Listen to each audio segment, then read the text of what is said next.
Sekarang kita mau bicara tentang bagaimana Allah Tritunggal bekerja sama untuk menyelamatkan manusia.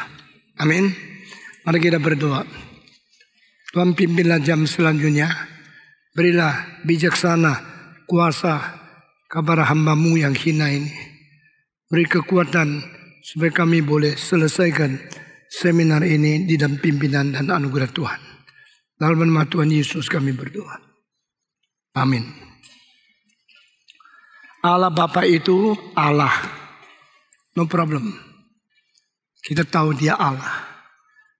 Anaknya itu Allah. Karena apa? Dia dilahirkan dari Allah Bapa. Dia adalah sumber hidup dan pemberi hidup. Dan dialah yang berkata, akulah jalan, kebenaran, dan hidup. Jalan dari sana. Kebenaran memberitakan secara konkret wahyu Allah yang tertinggi. Hidup yang membereskan kematian dan memberikan kita hidup yang baru. Yesus Kristus lahir dalam kekekalan, menyatakan di dalam sejarah. Setelah Yesus datang, dunia ini berubah total. Kalimat ampunilah mereka, karena apa yang mereka berbuat mereka belum pernah mengetahui. Tidak pernah diucapkan oleh siapapun, di dalam agama apapun, di dalam kebudayaan apapun, kecuali pertama kali dari Yesus, lalu menjadi dorongan kasih Allah di dunia pertama kali. Yesus Kristus setelah wujud, setelah konkret, menyatakan hidup selimpah mungkin. Dan segala sesuatu bijaksana yang tertinggi, terdalam, terlimpah dari Tuhan Allah dipaparkan melalui setiap tingkah laku, setiap kata-kata, setiap cara hidup untuk membimbing seluruh umat manusia. Dan dia adalah Allah yang berada di tengah-tengah kita. Inkarnasi. Bukan Allah yang jauh yang kita teriak tapi dia tidak dengar. Bukan Allah memerintah tapi tidak menolong kita. Dia datang menjadi contoh. Allah yang di tengah-tengah kita. Allah yang menjadi manusia. Allah yang suci tanpa noda. Allah yang memberikan teladan. Dan Allah yang membawa kita menuju kepada kelimpahan yang kekal. Siapakah Roh Kudus? Roh Kudus ada pribadi ketiga. Dia berasal dari mana?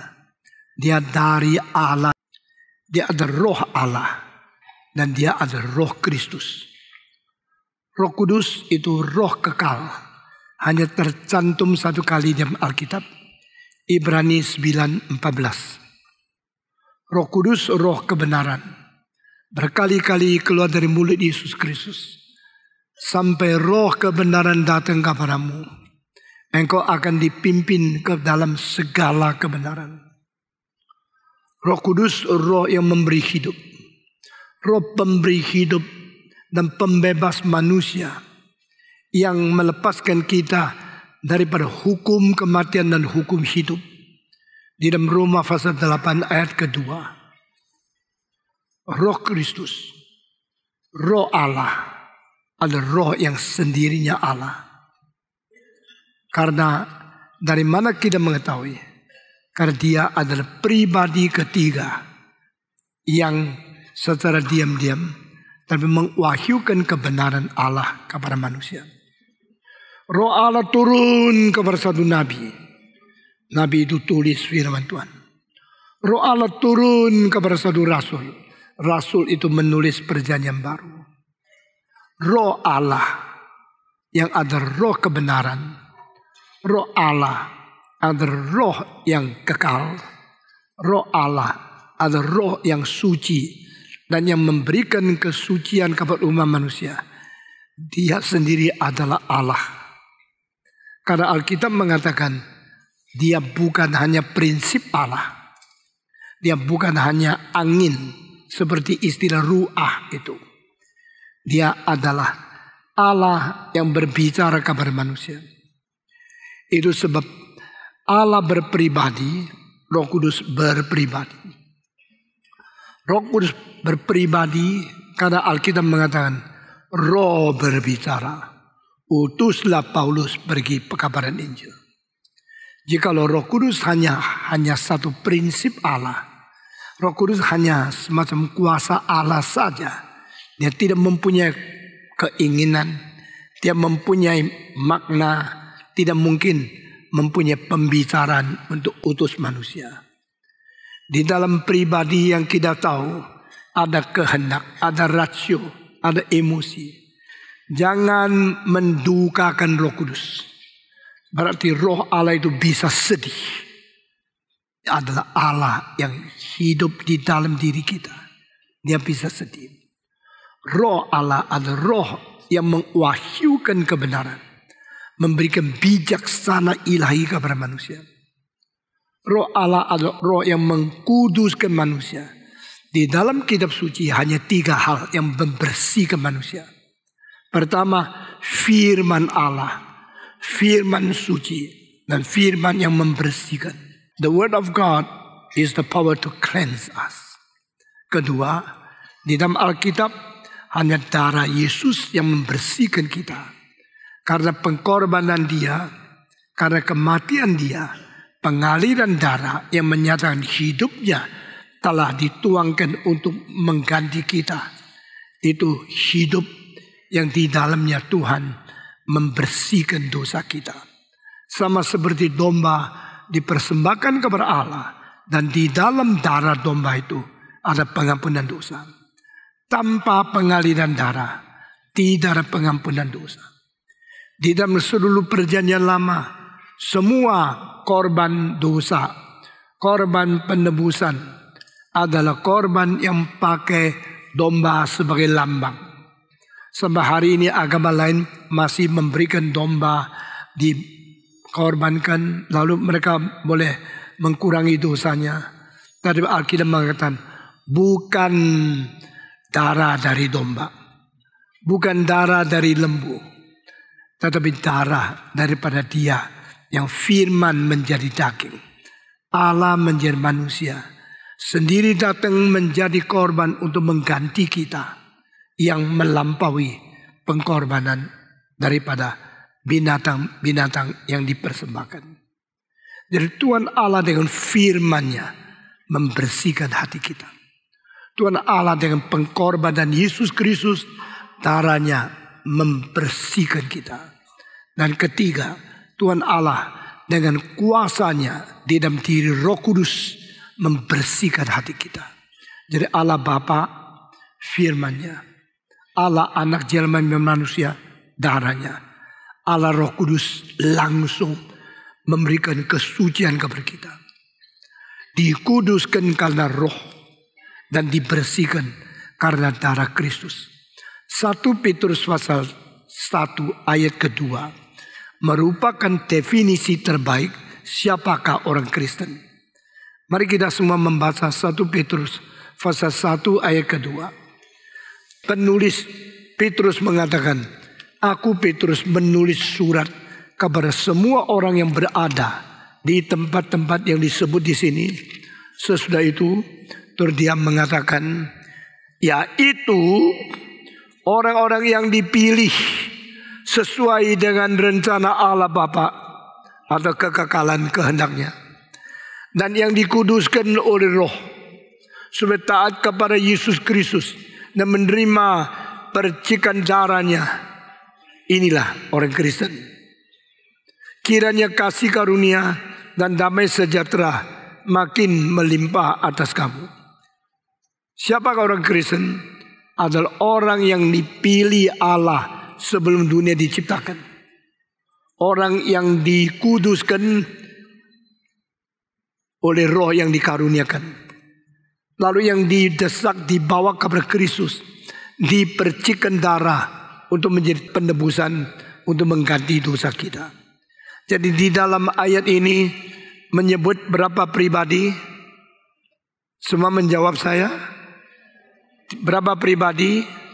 3. Siapa orang Kristen yang dipilih oleh Allah, yang dikuduskan oleh Roh, dan yang dipercik oleh Yesus Kristus? Semua yang dipilih oleh Allah, yang dikuduskan oleh Roh Kudus, dan yang dipercik oleh Yesus Kristus dengan darahnya.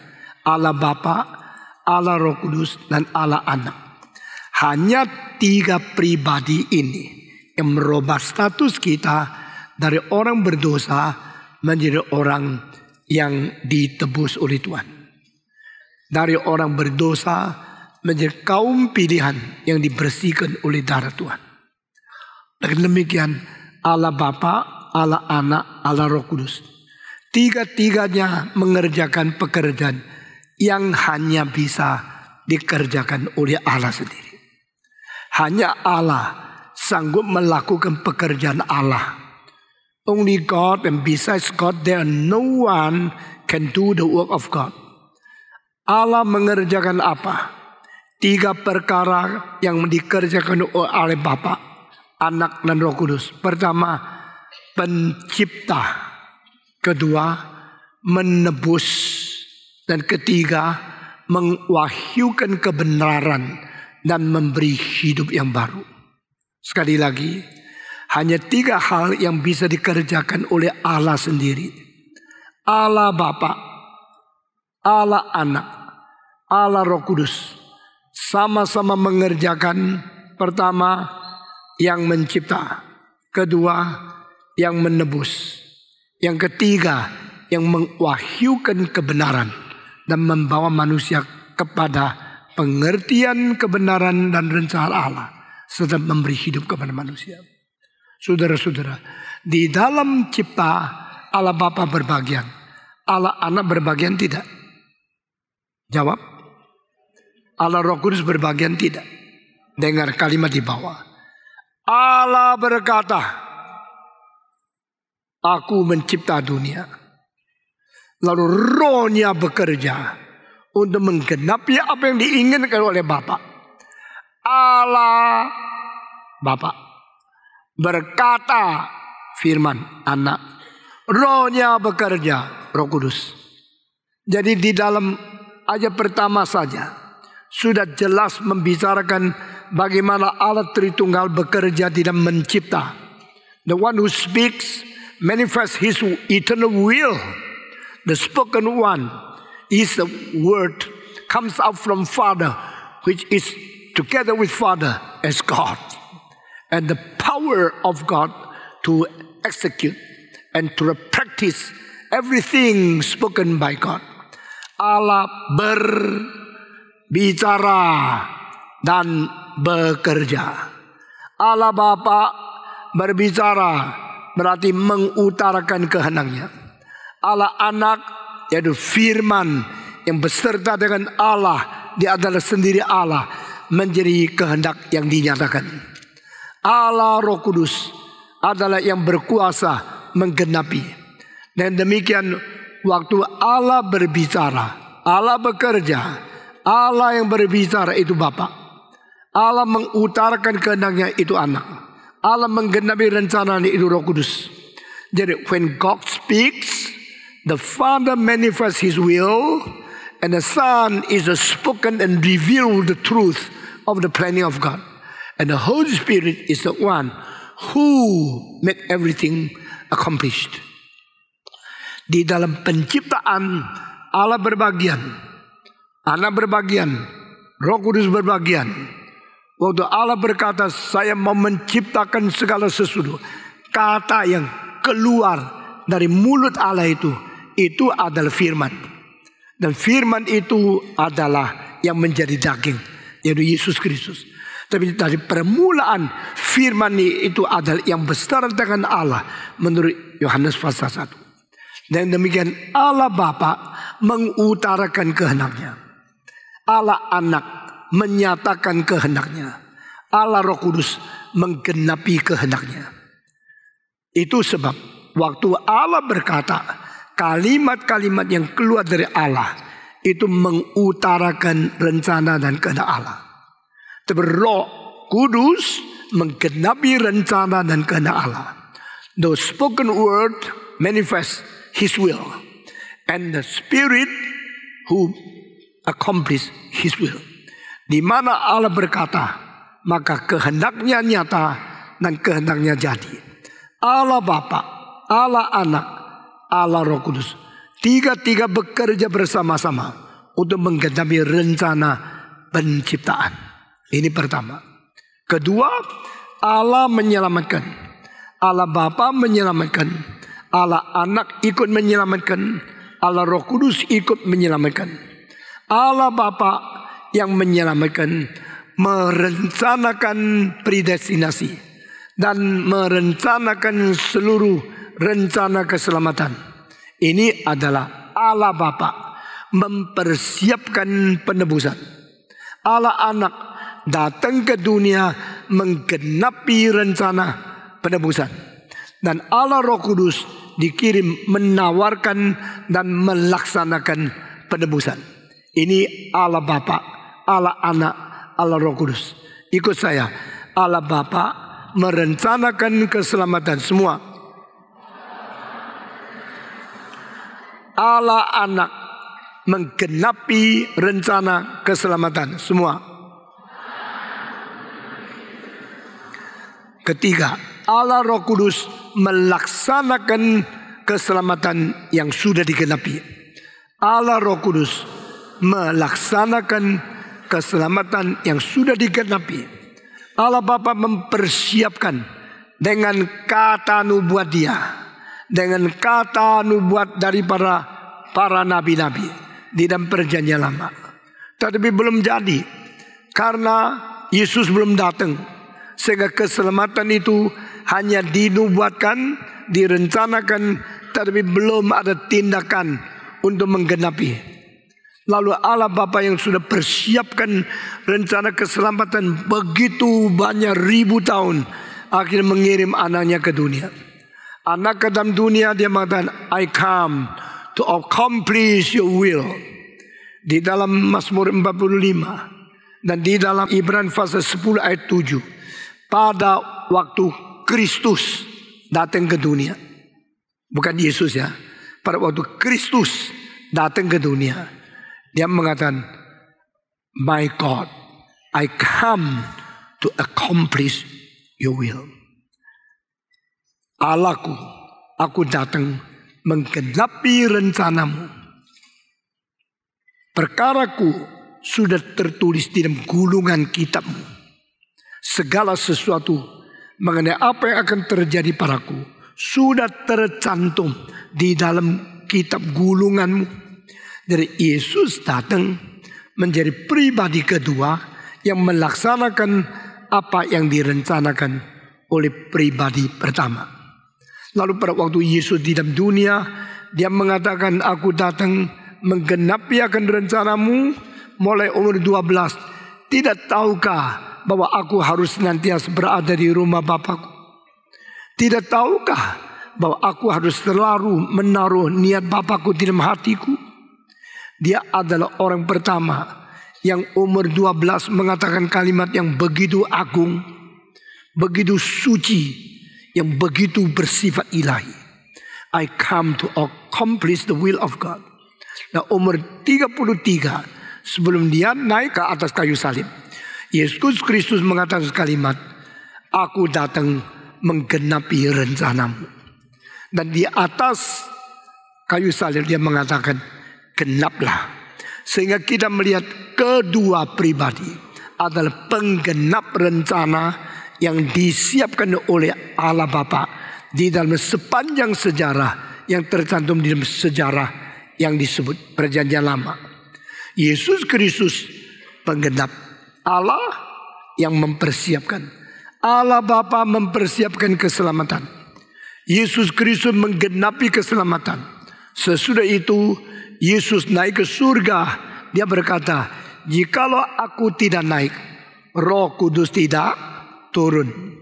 Jikalau aku sudah naik, aku akan kirim Dia ke dalam dunia ini. Dan Dia akan datang untuk bersaksi bagiku. Roh Kudus dikirim untuk memuliakan aku. Roh Kudus dikirim untuk meninggikan aku. Dan barang siapa mendapat pekerjaan Roh Kudus, dia akan bertobat dan menerima Yesus Kristus.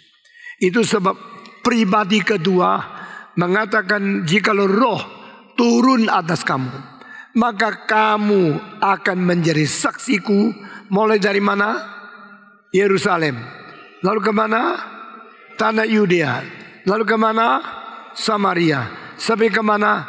Ujung bumi. Roh Kudus turun menolong orang Kristen bersaksi dari Yerusalem ke ujung bumi. Saudara-saudara, di dalam perjanjian lama itulah periode Allah bekerja. Di dalam masa Kristus inkarnasi, periode pribadi kedua bekerja.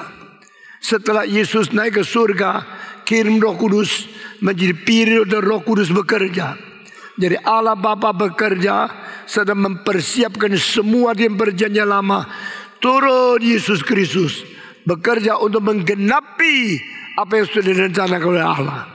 Setelah Yesus menggenapi, dia naik surga, Allah Bapa dan Allah Anak mengirim Roh Kudus turun untuk melaksanakan apa yang sudah digenapi dan apa yang akan dilakukan di seluruh muka bumi. Lalu orang-orang yang menerima Roh Kudus, mereka bertobat, mereka percaya kepada Tuhan, sehingga mereka menolong manusia berdosa mengenal Tuhan. Itu sebab pada waktu Roh Kudus turun, semua yang berkhotbah tentang Roh Kudus berkhotbah tentang Kristus yang disalib.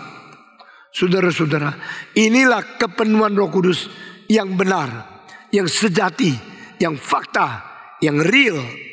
Jikalau pekerjaan Roh Kudus, engkau melihat seorang bicara tentang Roh Kudus, tapi tidak bicara tentang Yesus yang tersalib, itu bohong.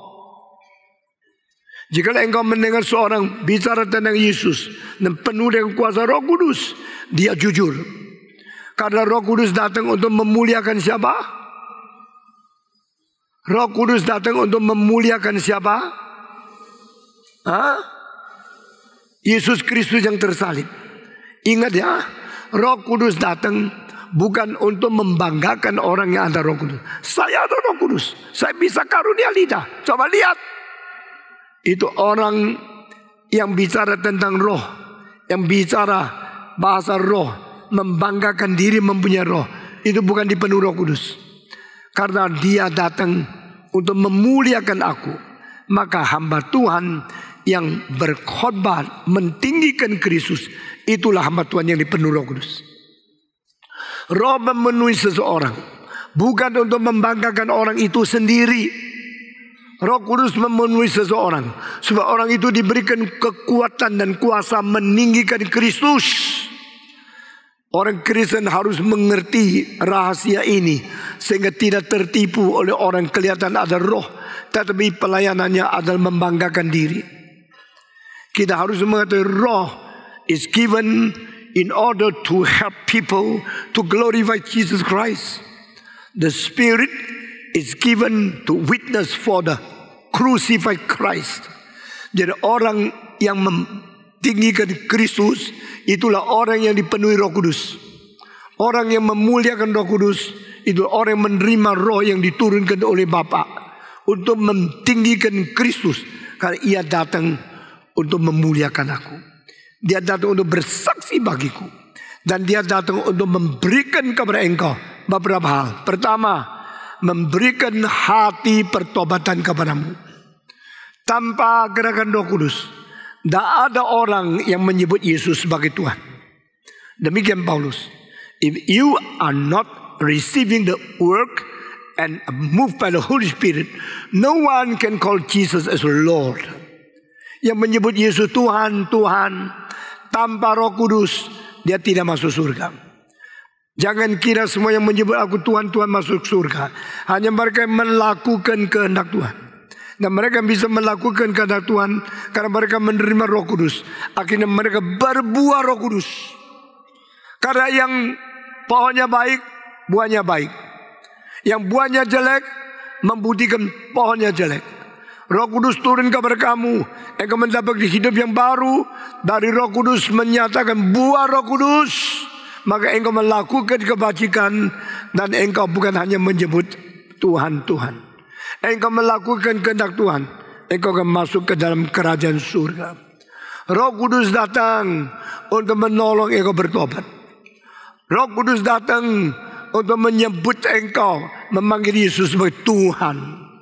Roh Kudus datang untuk memberikan hidup yang baru kepada engkau, akhirnya menjadi penghidupan yang baru di dalam kelakuan. Roh Kudus datang menjadikan engkau berbuah baik, berbuah Roh Kudus.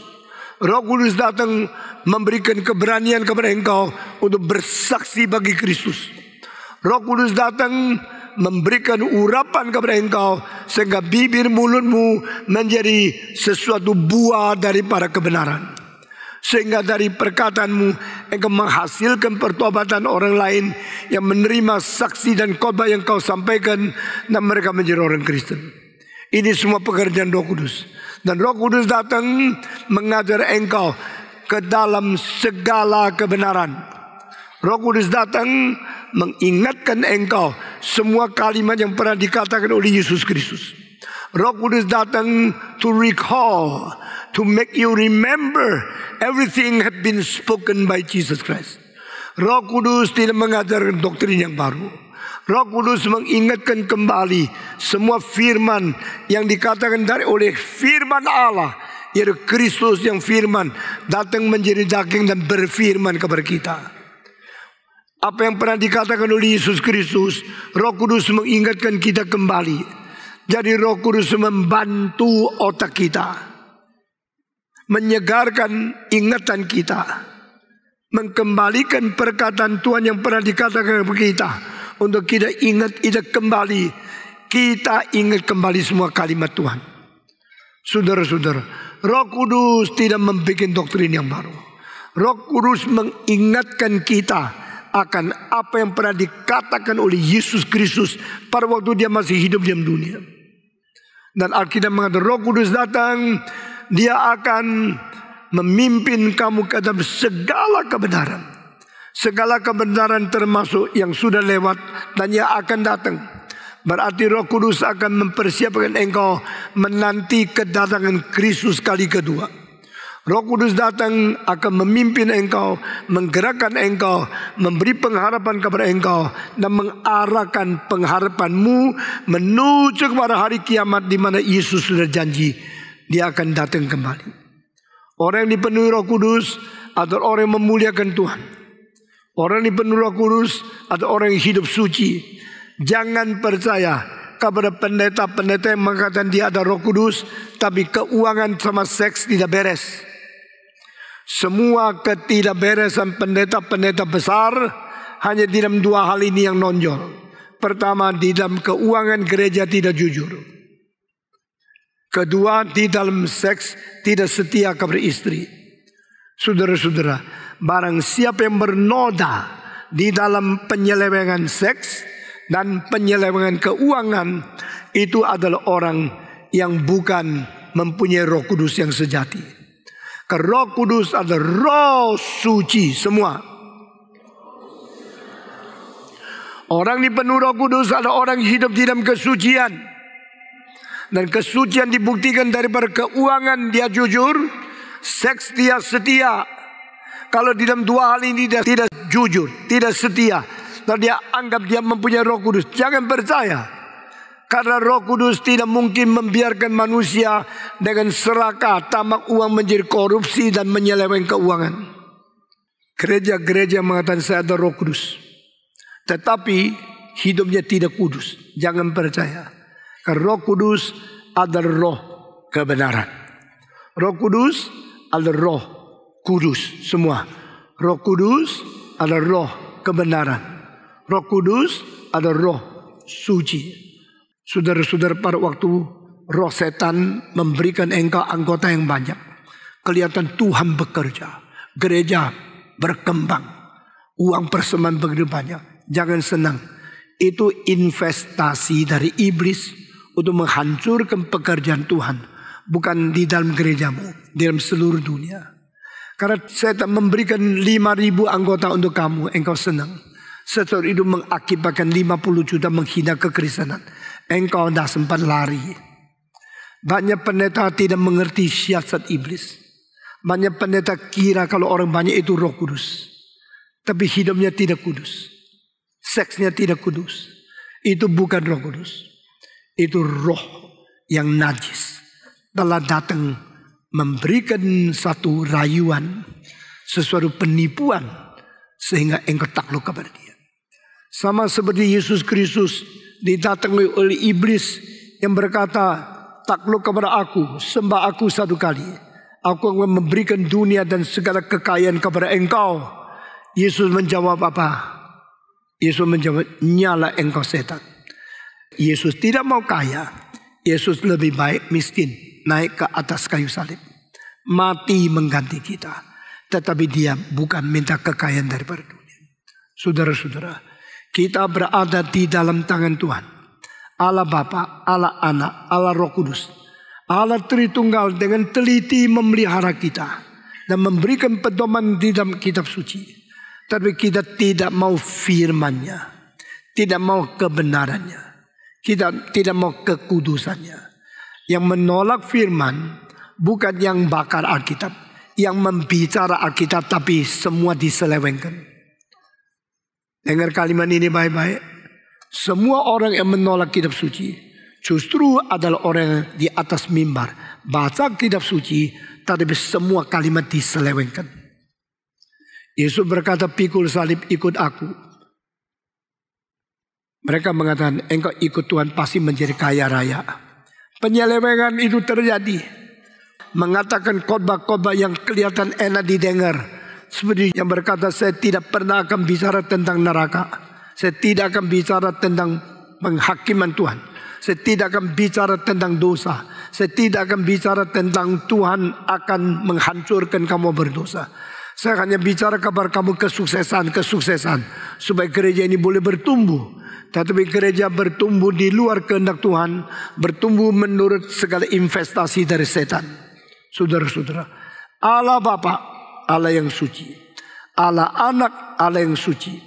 Allah Roh Kudus, Allah yang suci. Allah Tritunggal suci. Dan dia menjadikan kita kaum suci. Dan kita yang melayani firman Tuhan, melayani kebenaran yang suci. Kita mengerjakan pekerjaan yang kudus. Mari kita dengan pikiran, motivasi, hati, mulut, bibir, lidah, tangan yang suci mengerjakan pekerjaan Tuhan. Baru membuktikan engkau ada Roh Kudus. Bukan membuktikan ada Roh Kudus dengan begini-begini. Bukan membuktikan Roh Kudus dengan itu bisa dipalsukan oleh iblis. Tetapi kesucian tidak bisa dipalsukan oleh iblis. Amin. Hidup suci coba. Engkau sambil melayani Tuhan, malam cari pelacur. Engkau ada Roh Kudus. Engkau sambil di dalam Allah, sambil berjudi, sambil nakorba. Engkau kira engkau mempunyai Roh Kudus. Jangan lagi menipu diri. Allah itu suci. Allah, anaknya itu suci. Roh Kudus itu suci. Di dalam begitu banyak agama kita melihat banyak hal yang tidak suci. Tapi di dalam Kristus dan dipenuhi Roh Kudus, orang itu hidup suci, membuktikan sungguh-sungguh. Saudara-saudara, Allah Bapa mempersiapkan keselamatan. Allah Anak menggenapi keselamatan. Dan Allah Roh Kudus melaksanakan keselamatan. Dan mengajar kita bagaimana hidup suci. Untuk menyatakan keselamatan itu sudah berlaku di dalam hidup orang yang menerima Yesus Kristus. Saudara-saudara, ketiga, Allah mengwahyukan. Allah bekerja mencipta, menebus dan mengwahyukan. Allah berkata. Kata yang keluar dari mulut Allah itulah Kristus. Karena Yesus adalah firman. Dan firman berserta dengan Allah. Dan Allah berfirman. Allah mengeluarkan, melahirkan Kristus. Firman yang akhirnya menjadi manusia. The words spoken out from the mouth of God, that is the truth. And the truth is Jesus Christ. The word is with God. And the word is God. Kristus diwahyukan melalui apa? Melalui penghembusan napas. Di dalam Alkitab, Roh Kudus bernama nefesh, perjanjian lama, ruah di dalam perjanjian baru.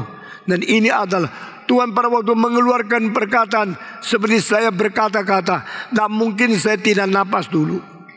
Sebelum engkau berkata-kata, engkau menghirup napas.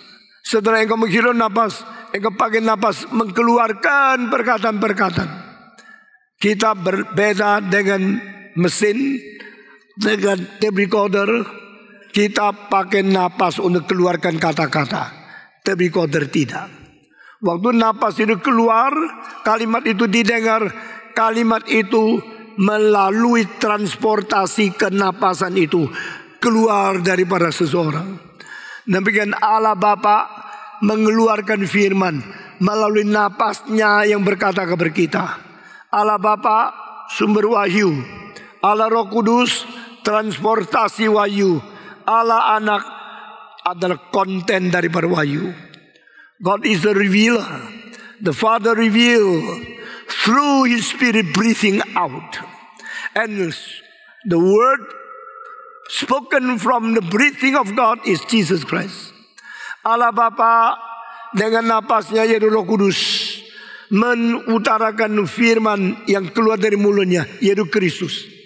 Maka Allah Bapa pengwahyu, Allah Anak yang diwahyukan, Allah Roh Kudus yang dipergunakan untuk menjadi transportasi wahyu.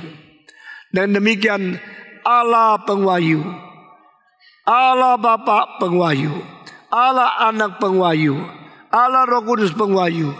Tiga-tiganya melakukan pekerjaan yang hanya dipekerjakan oleh Allah, yaitu mengwahyukan kebenaran. Only God can create. Only God can redeem.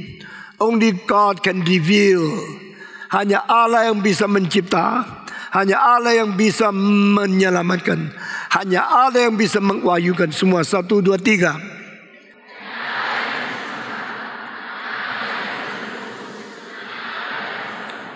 Allah di dalam agama apa?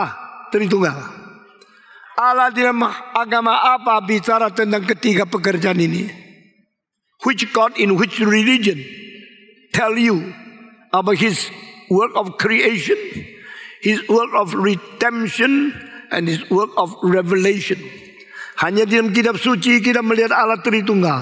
Allah Bapa mengwahyukan, Allah Anak mengwahyukan, Allah Roh Kudus mengwahyukan. Ini pekerjaan yang hanya Allah bisa kerjakan. Hanya Allah Bapa yang persiapkan, Allah Anak yang menggenapi, Allah Roh Kudus melaksanakan keselamatan. Ini adalah hal yang hanya bisa dikerjakan oleh Allah. Allah Tritunggal adalah Sang Pencipta. Allah Tritunggal adalah Sang Penebus. Allah Tritunggal adalah Sang Pengwahyu. Di dalam hal ini tiga pekerjaan dikerjakan oleh tiga pribadi. Tetapi kita tetap akan memakai istilah untuk mentekan pribadi yang mana yang menjadi pribadi dominan di dalam pekerjaan. Allah Bapa disebut Allah Pencipta. Tidak berarti Allah Anak, Allah Roh Kudus tidak berbagian. Allah Anak disebut Penebus. Tidak berarti Allah Bapa, Allah Roh Kudus tidak berbagian. Allah Roh Kudus disebut Pengwahyu. Tidak berarti Allah Bapa, Allah Anak tidak berbagian. Ketiga pribadi sama-sama berbagian tidak mengerjakan penciptaan, penebusan, dan pengwahyuan. Semua 1, 2, 3. Tiga pribadi semua berbagian di dalam mengerjakan penciptaan, penebusan, dan pengwahyuan. Our God is Trinity. Our God is Triune God. God the Father is Creator, as well as God the Son and God the Spirit. Our God is Redeemer. Our Jesus Christ is called Redeemer, as well as Father and Spirit. All together take part in the redemption. Our God is a revealer, and we insist, Holy Spirit, reveal the truth to us, because God and Son wants Spirit to reveal His truth to us. Kita bersyukur kepada Tuhan. Ini 3 semua dikerjakan oleh Allah Bapa, sehingga Allah Bapa, Allah Anak, Allah Roh Kudus adalah Allah Tritunggal yang telah mengerjakan ketiga hal ini. Dan satu hal yang penting saya sebelum tutup harus kasih tahu kepada saudara. Dan Allah yang mencipta adalah juga Allah yang menghakimi. Allah yang menebus juga adalah Allah yang membinasakan. Allah yang mengwahyukan adalah juga Allah yang memimpin kita ke dalam kebenaran. Dengar sekali lagi. The God who create will be the same God who condemn. The God who redeem will be the same God who punish. The God who reveal will be the same God who guide us into the truth. Lalu Allah Bapa telah mencipta. Yang dicipta itu nasib terakhirnya bagaimana? 2. Kembali kepada Bapa, bukan melalui jalanmu sendiri, melalui jalan yang ditetapkan oleh Tuhan Allah. Sebagaimana engkau kirim surat harus pakai perangko yang ditetapkan oleh pemerintah. Tidak boleh perangko yang beli di luar negeri. Saudara-saudara, the one who create will cause us to return to Him according to His will and according to the redeemer He appointed, not by your own will and your method. Bukan dengan cara kita diselamatkan. Allah yang menciptakan kita, yang mengembalikan kita kepada Dia melalui yang ditunjuk, jalan yang ditetapkan, darah yang dialirkan sesuai rencana yang ditetapkan, bukan engkau. Tetapi yang kedua, yang dibiarkan untuk binasa. Alkitab mengatakan yang dicipta Tuhan, ada sebagian orang akan binasa, masuk neraka, dibuang oleh Tuhan. Karena Allah berhak menyelamatkan, juga berhak membuang yang Dia tidak mau. Allah yang mau engkau bertobat, Dia tetapkan, rencanakan engkau pada satu hari menerima Roh Kudus, menggerakkan hatimu kembali kepada Kristus. Melalui Kristus engkau kembali kepada surga. Ini adalah Allah yang menyelamatkan kita. Maka Dia akan mengajarkan predestinasi, mengadakan doktrin pilihan untuk memanggil orang Dia kembali kepada Dia. Saudara-saudara, dan di sini yang mencipta sekaligus yang akan menghakimi. Allah Bapa penghakim, iya. Melalui siapa? Melalui Roh Kudus. Pada hari-hari kita hidup taat tidak taat kepada Dia, Roh Kudus meterai, dan Roh Kudus menghakimi kita melalui hati nurani yang dibersihkan oleh Dia. Saudara-saudara, tetapi yang paling hebat adalah pribadi kedua menjadi penghakim seluruh umat manusia. Allah menjadi penghakim seluruh dunia. Ini sudah dikenal, sudah diakui, dan sudah diwahyukan di dalam kitab Kejadian melalui mulut daripada Abraham. The one who judges over all the world, doesn't he practice the righteousness? Allah yang menghakimi seluruh dunia, apakah mungkin Dia tidak melaksanakan keadilan? Kalimat itu keluar dari mulut Abraham. Dia mengatakan Allah akan mengadili seluruh dunia. Tetapi di dalam Yohanes pasal 12, bagian terakhir dari 40 lebih sampai selesai, saudara melihat itu terakhir kali Yesus berkata kepada orang Farisi. Yesus dengan sabar bicara sama mereka. Mereka dengan kurang ajar berdebat dengan Dia, berdebat melawan Dia, terus bertentangan. Yesus akhirnya mengatakan, dengan sesungguh-sungguhnya aku berkata kepadamu, yang kukatakan kepadamu bukan dari diriku, dari Bapa-Ku yang mengutus aku. Apa yang kukatakan kepadamu akan menghakimi seluruh dunia pada hari kiamat. Setelah bagian itu, Yesus tidak pernah mau bicara sama orang-orang Farisi lagi. Pasal 13 mulai dengan Dia mengasihi orang milik Dia, mengasihi mereka sampai kesudahan. No more words spoken to the Pharisees. No more debate together with the Judaized people. Jesus never say anything to Jews again, only to His people. 13, 14, 15, 16, ini ada tentang terakhir Yesus bicara sama murid-murid. 17, dia menengadah ke langit dan bicara hanya kepada Bapa, satu pasal. Doa sang pengantara dan sang imam besar. 18 ditangkap, 19 disalibkan, 20 dibangkitkan, 21 akhirnya dia naik ke surga. Saudara-saudara, itu akhirnya daripada seluruh Injil Yohanes. Dan pada waktu Yesus mengatakan kalimat bagian terakhir, dia memberikan sesuatu peringatan sekaligus ancaman bahwa aku akan kembali untuk mengadili seluruh dunia. Saudara-saudara, jika Yesus bukan Allah, dari mana hak dia mengadili seluruh dunia? Bolehkah manusia mengadili manusia? No. Siapa yang berhak mengadili seluruh umat manusia? Hanya yang menciptakan seluruh manusia, yang menebus seluruh manusia, dan yang ditolak oleh manusia. Dia berhak mengadili seluruh manusia. Creator and the supreme judge, the redeemer and the destroyer. Dia yang mencipta, dia yang menolak manusia ke neraka, dia yang menebus, dia menghancurkan mereka yang tidak percaya kepada dia. Jangan main-main terhadap Yesus Kristus. Barang siapa melecehkan Kristus, dia melecehkan diri dan nasibnya selama-lamanya. Barang siapa tidak mengaku Yesus adalah Allah, dia menolak Allah dengan kalimat dia sendiri. Barang siapa tidak mengetahui betapa agung, mulia, hormat, dan dia akan mengadili seluruh dunia, berarti engkau tidak mengetahui Allah telah bersaksi bagi dia. Di dalam 1 Yohanes pasal 5 ayat ke-9 dikatakan kesaksian manusia kau harus terima, apalagi kesaksian Allah. Saya waktu membaca saya gemetar. If you should accept the witness from man, how can you reject the witness from God? And the witness from God, the greatest witness from God is for His Son. Kesaksian Allah terbesar adalah diberikan kepada anaknya.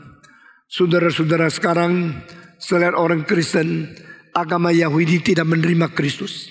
Mereka percaya Allah, tapi menolak yang dikirim. Ini bahaya sekali. Kalau engkau menolak, mengejek Kristus, akidah mengatakan dosa itu lebih besar dari dosa perzinahan. Dosa itu lebih berdosa daripada dosa pembunuhan. Dosa itu lebih besar daripada dosa narkoba, dosa segala macam pelacuran dan dosa yang lain. Karena engkau tidak percaya Yesus anak Allah. Saudara-saudara, Alkitab mengatakan mereka akan dihukum karena mereka tidak percaya bahwa dia adalah anak Allah. Hanya di dalam anak Allah menyatakan sifat ilahi. Dan hanya di dalam Roh Kudus menolong kita mengenal anak. Roh Kudus membawa kita kepada anak, anak bawa kita kepada Bapa. Tanpa Roh Kudus tidak ada orang mengaku Yesus Tuhan. Tanpa melalui Yesus tidak ada orang diterima oleh Allah Bapa. No one come to the Father but by me. Dengan begitu jelas Alkitab paparkan selangkah demi selangkah. Sehingga keselamatankah, penciptaankah, pengwahyuankah, Allah Tritunggal telah berlapis memberikan pengertian kita begitu ketat sehingga akhirnya kita kembali kepada Allah dan berkata, I am yours. Saya milikmu. Saudara-saudara, kiranya seminar mengenai Allah Tritunggal pada hari ini boleh sungguh-sungguh menanam kebenaran di dalam hati kita sedalam-dalamnya. Dan kita menjadi orang yang takut kepada Tuhan. Melalui Roh yang telah menggerakkan kita, kita rendah hati datang kepada Kristus. Melalui Kristus yang mati dan bangkit kepada kita, kita rendah hati datang kepada Allah Bapa. Menjadi orang Kristen yang sejati. Saya sudah selesai khotbah hari ini. Masih banyak poin yang belum saya katakan. Misalnya di dalam perjanjian lama, siapa yang Adam berbicara kepadanya? Itu Allah Bapa atau Allah Anak? Di dalam Kejadian, Siapa yang di hadapan Abraham yang dia doa kepada dia. Di dalam perjanjian lama, Manoah berbicara kepada siapa yang namanya ajaib. Saudara, dengan satu kalimat saja, semua itu adalah Kristus yang sebelum ke dunia menjadi Yesus. Itu adalah anak Allah yang di dalam perjanjian lama pernah dengan cara teofani atau cara antropomorfi dengan bentuk manusia menyatakan kepada manusia. Itu sebab yang ditemukan oleh Yesaya di dalam bait Allah. Dia melihat Allah anak. Dia bertemu dengan Allah. Yang tatap muka dengan Musa itu anak Allah sebelum jelma. Perbedaan adalah sebelum Yesus datang ke dunia, dia pernah menyatakan diri kepada orang di perjanjian lama. Tapi setelah dia datang ke dunia, dia sendiri wujud menjadi daging, hidup di tengah-tengah kita. Allah beserta dengan kita. Dan di dalam perjanjian lama, adakah Roh Kudus? Mereka tidak mengenal Allah Tritunggal. Alkitab mengatakan pada ayat pertama, Allah menciptakan langit dan bumi. Roh Allah berlayang-layang di permukaan air. Di situ Allah, firman dan roh sudah muncul. Allah Tritunggal di mana-mana seluruh kitab suci. Tapi orang yang buta tidak melihat. Orang yang dicelikkan mata oleh Roh Kudus melihat di seluruh kitab suci Allah Tritunggal itu muncul. Saudara-saudara, Tuhan memberkati kita sampai di sini.